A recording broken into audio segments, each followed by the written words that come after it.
택함받은 나그네, 택함받은 나그네란 제목으로 말씀을 전하겠습니다. 새로운 달 첫날인 오늘부터 베드로 전서를 묵상합니다. 먼저 베드로 전서의 배경에 대해 생각해 보고자 합니다. 베드로 전서 5장 13절을 보시면 택하심을 함께 받은 바벨론에 있는 교회가 너희에게 문안하고 내 아들 마가도 그리하느니라. 베드로 사도는 바벨론에 있는 교회가 문안한다고 합니다. 베드로는 베드로 전서 편지를 쓰고 있는 곳을 바벨론이라고 부르고 있습니다. 당시 그런 이름으로 불릴 만한 도시가 어디인가? 당시 세계의 중심 도시였던 로마로 추정할 수 있습니다. 게다가 이때 로마 황제가 네로의 통치기로 보이는데 네로 황제는 본격적으로 기독교인을 박해한 황제입니다. 로마시에 대화재가 났고 그 화마로 집과 터전을 잃어버린 로마 시민들은 네로 로마 황제가 일부러 불을 질렀다는 음모론을 퍼뜨리기 시작했습니다. 네로 황제는 자신에게 불리한 이 정치적 화살을 기독교인에게로 돌렸습니다. 그리하여 많은 기독교인을 체포하여 경기장에서 맹수에 찢겨 죽게 하거나 로마 길가에 나무 기둥에 묶어 화형에 처함으로써 가로등처럼 로마의 밤길을 밝혔다고 합니다. 그렇게 로마의 기독교인들이 대대적인 순교를 당하게 됩니다. 그 와중에 교회의 대표자인 베드로도 로마에서 십자가에 거꾸로 매달려 순교당했다고 합니다. 베드로 전서는 그런 대대적인 박해가 일어나기 직전이나 막 시작되었을 때 쓰여졌다고 보여집니다. 베드로가 보기에 점점 세워지는 박해 강도를 느끼면서 역시 로마의 지배 아래 박해받고 있었던 1절에 나오는 수신 지역들, 본도, 갈라디아, 갑바도기아, 아시아, 비두니아가 위치한 지금의 터키 북부 지방의 교회들에게 이 편지를 보내어서 성도들을 격려하려고 한 것으로 보입니다. 6절, 그러므로 너희가 이제 여러 가지 시험으로 말미암아 잠깐 근심하게 되지 않을 수 없으나 오히려 크게 기뻐하는도다. 베드로는 성도들이 여러 가지 시험, 즉 고난과 박해 가운데 직면해 있다는 소식을 듣고 잠깐 근심하지 않을 수 없다고 합니다. 그러나 고난은 잠깐이지만 잘 참고 연단받으면 주님께서 칭찬과 영광과 존귀를 주실 것이라고 격려합니다. 7절, 너희 믿음의 확실함은 불로 연단하여도 없어질 금보다 더 귀하여 예수 그리스도께서 나타나실 때에 칭찬과 영광과 존귀를 얻게 하실 것이니라. 그리고 성도의 신분이 무엇인가? 이 성도의 정체성을 밝히며 성도의 자부심을 갖도록 가르칩니다. 다음 2장 9절로 가보시죠. 그러나 너희는 택하신 족속이요 왕같은 제사장들이요 거룩한 나라요 그의 소유가 된 백성이니 이는 너희를 어두운 데서 불러내어 그의 기이한 빛에 들어가게 하신 이의 아름다운 덕을 선포하게 하려 하심이라. 성도를 향해서 택하신 족속, 왕같은 제사장, 거룩한 나라, 그의 소유된 백성이라고 선포합니다. 그러한 신분을 잊지 말고 선택받은 자로서 아름다운 덕을 선포하는 삶을 살아내라고 권면하고 격려하는 것입니다.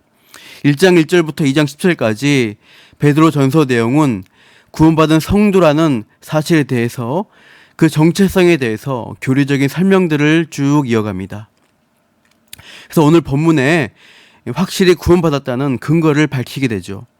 즉 성부, 성자, 성령의 일하심으로 구원받은 성도임을 확증합니다.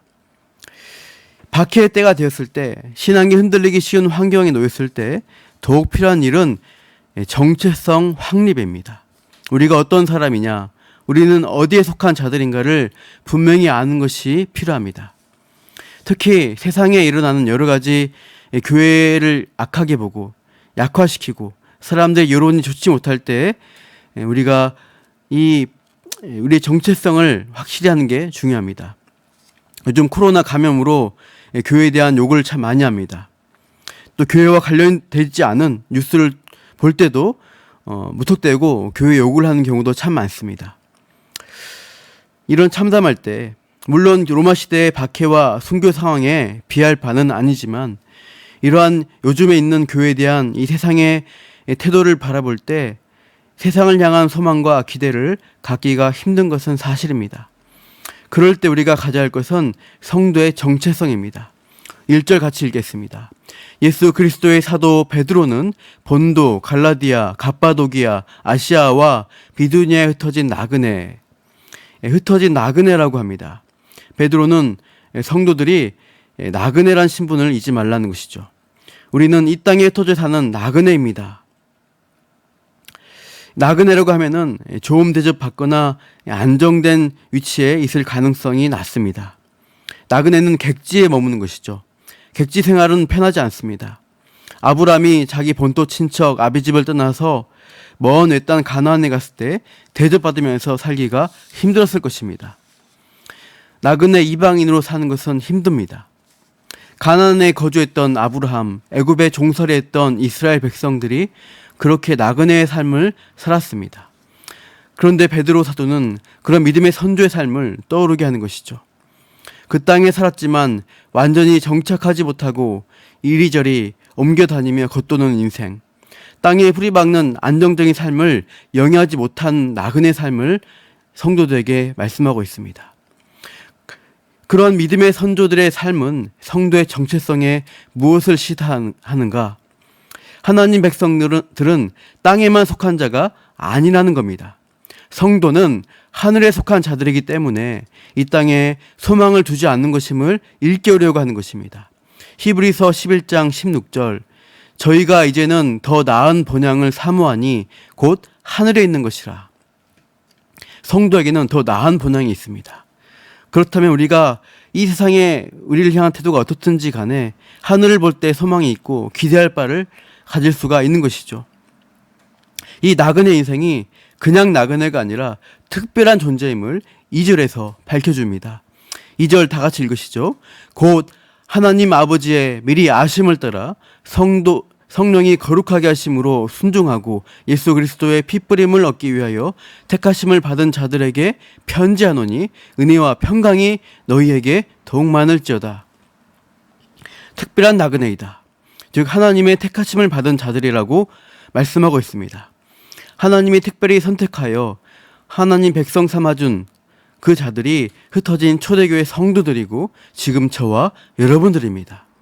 교회로 부르셨고 예수를 믿게 하셨고 날마다 성령의 인도하심을 따라 살아가는 성도들은 특별한 은혜를 입은 자들임을 알라고 합니다. 어쩌다 보니까 우연히 교회 나와서 어쩌다 보니 예수님을 그냥 믿은 게 아닙니다. 인간의 생각과 힘으로 어쩌다 보니 믿게 된 것이 아닙니다.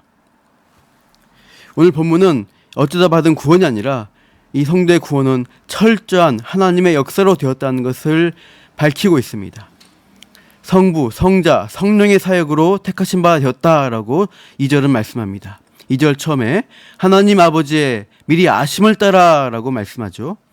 첫 번째, 성도는 성부 하나님의 미리 아심으로 택하신 받은 존재입니다. 창세전에 하나님의 계획 가운데 선택받아서 구원의 길로 나오게 된 것이죠. 요한복음 1장에서 예수님을 처음 만난 빌립이 자기 친구 나다나엘에게 예수님을 소개하려고 합니다. 그러나 나다나엘은 나사렛에서 무슨 선한 것이 날 수 있냐며 예수님을 거부합니다. 그런 나다나엘이 깨지게 된 것은 주님이 먼저 나다나엘을 아셨다고 말씀했기 때문이죠. 이 사람은 참 이스라엘 사람이다. 그 속에 간사한 것이 없도다.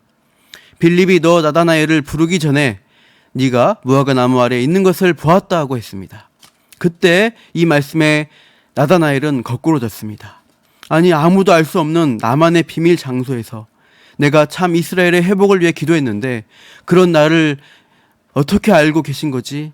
하면서 나다나엘은 자기를 알아주신 미리 아신 예수님을 향해 엎드렸습니다.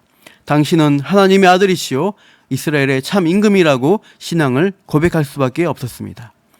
하나님이 그냥 구원하시는 것이 아닙니다.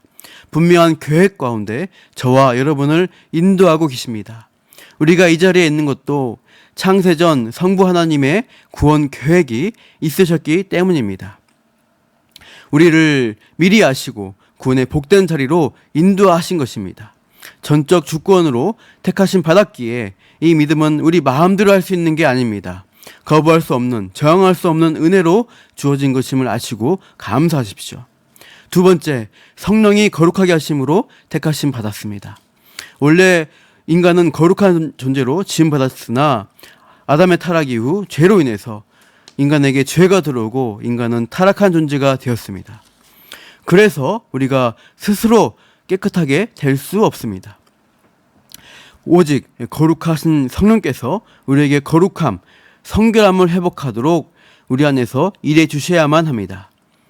고린도전서 12장 3절, 성령으로 아니하고는 누구든지 예수를 주시라 할 수 없느니라.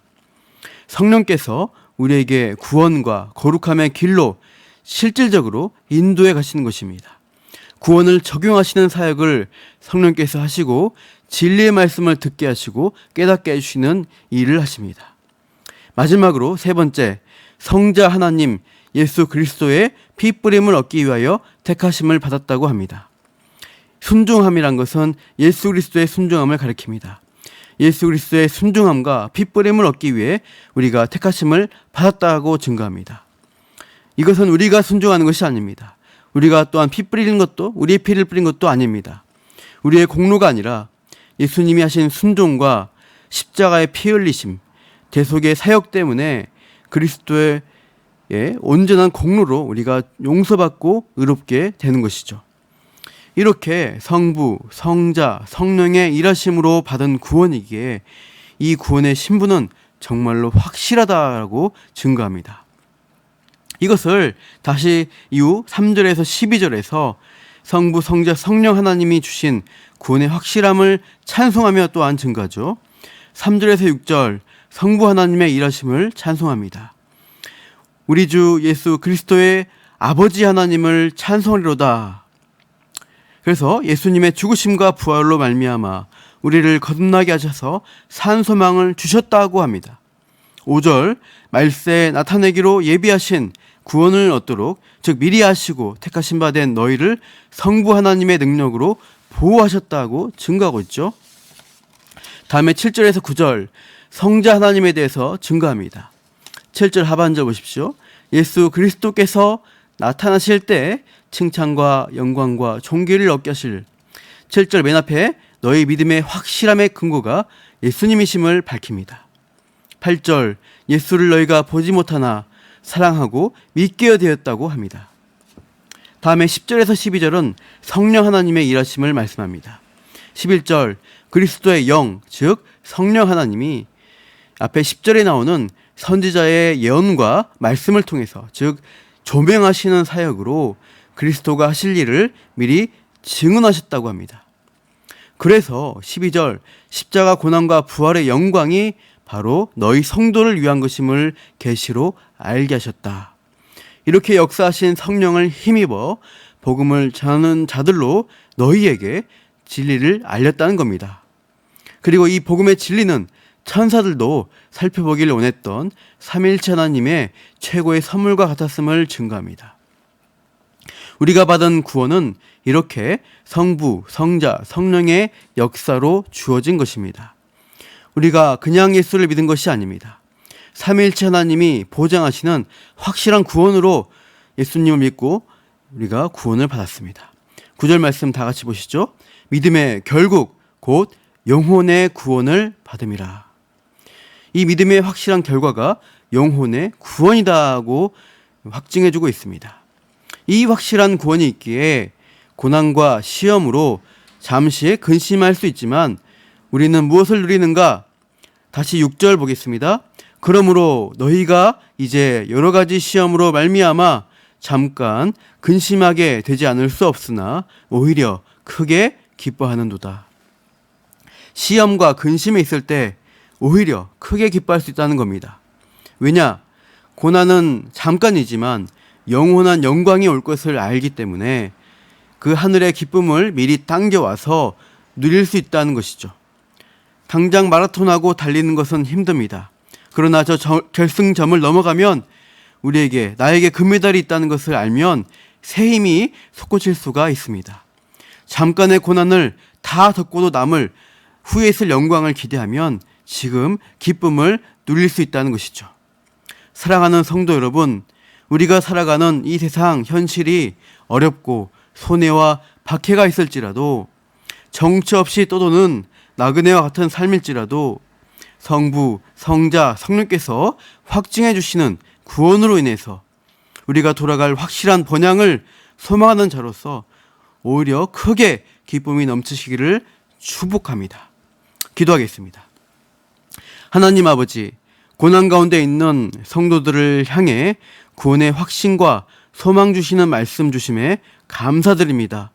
성부께서 우리를 미리 아심으로 하나님 백성 삼아 주셨고, 성자가 이루신 온전한 순종함과 십자가의 공로를 성령으로 우리에게 적용시켜 주셔서 거룩한 백성 되게 해주시니 참으로 감사합니다.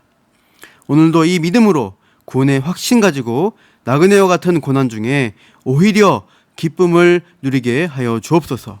그렇게 역사하실 하나님을 기대하며 감사하며 이 모든 말씀 예수님의 이름으로 기도합니다. 아멘.